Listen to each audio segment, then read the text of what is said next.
Boston, Massachusetts, in Bedford. And one of the older civilian mechanics that was working for me as an aircraft inspector, his name was Ed Kerrigan. And Ed had grown up in that area, and he and his father had gone to the same church with Joe Kennedy. And Ed related to me in 1971 that he remembered a knock at the door. He went over and opened the door, and it was Joe Kennedy. So he ushered Joe Kennedy into his house, and he and his father talked, and Ed sat between the two of them. What year was this? This was in 1929, the summer of 1929, and Joe Kennedy told Ed's father, "Sell all of your stock now, don't ask any questions." That was the quote from Joe Kennedy. And Ed related that to me, and he said it was still crystal clear in his mind, and it really struck him. Why would Joe say this? So Joe left. His father asked no questions. He went out and sold all of the stock in the summer of 1929, and we all know what happened that October. On October 24th, 1929, the big New York bankers called in their 24-hour broker call loans. This meant that both stockbrokers and customers had to dump their stocks on the market to cover their loans, no matter what price they had to sell them for. As a result, the market tumbled, and that day was known as Black Thursday. According to John Kenneth Galbraith, writing in The Great Crash, 1929, at the height of the selling frenzy, Bernard Baruch brought Winston Churchill into the visitors' gallery of the New York Stock Exchange here to witness the panic and impress him with his power over the wild events down on the floor. Congressman Louis McFadden, chairman of the House Committee on Banking and Currency from 1920 to 1931, knew who to blame. He accused the Fed and the international bankers of orchestrating the crash. It was not accidental. It was a carefully contrived occurrence. The international bankers sought to bring about a condition of despair here so that they might emerge as rulers of us all. But McFadden went even farther. He openly accused them of causing the crash in order to steal America's gold. In February 1931, in the midst of the Depression, he put it this way. I think it can hardly be disputed that the statesmen and financiers of Europe are ready to take almost any means to reacquire rapidly the gold stock which Europe lost to America as the result of World War I. Curtis Dahl, a broker for Lehman Brothers, was on the floor of the New York Stock Exchange the day of the crash. In his 1970 book, FDR, My Exploited Father-in-Law, he explained that the crash was triggered by the planned sudden shortage of call money in the New York money market. Actually, it was the calculated shearing of the public by the world money powers triggered by the planned sudden shortage of call money in the New York money market.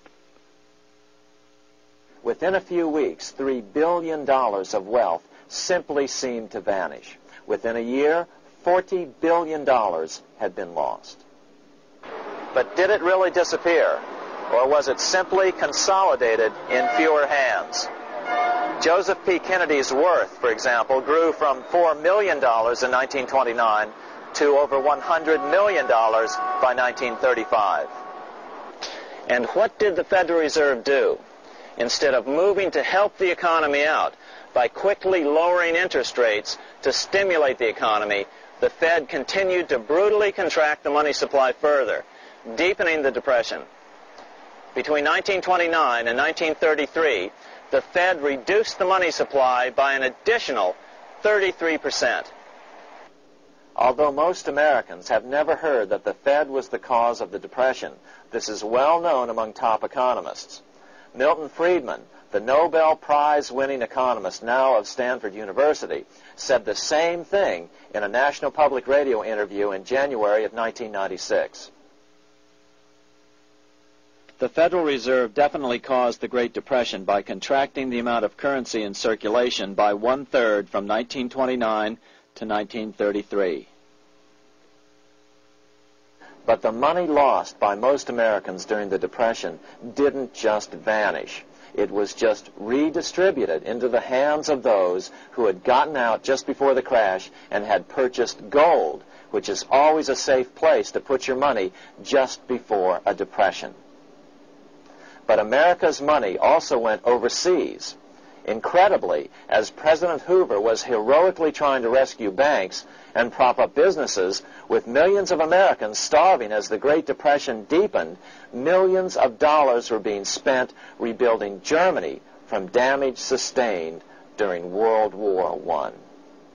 8 years before Hitler would invade Poland, Representative Louis McFadden, chairman of the House Banking and Currency Committee, warned Congress that Americans were paying for Hitler's rise to power.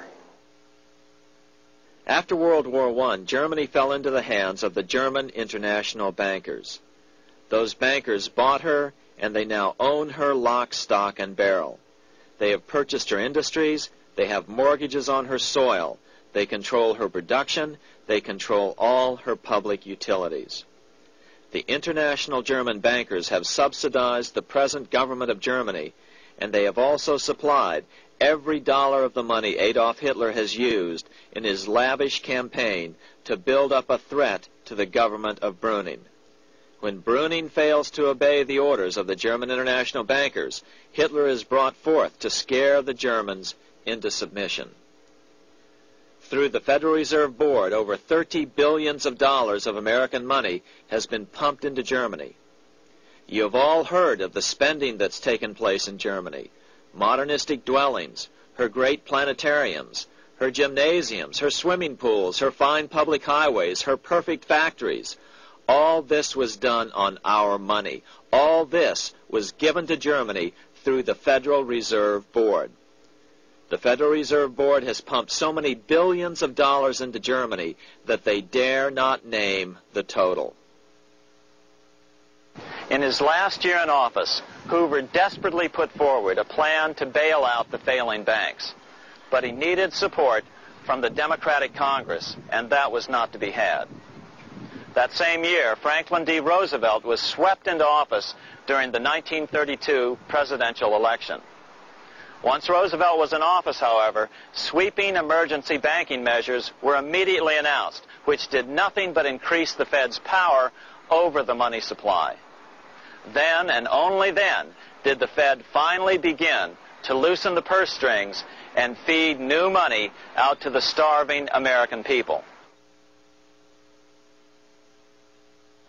At first, Roosevelt railed against the money changers as being the cause of the Depression.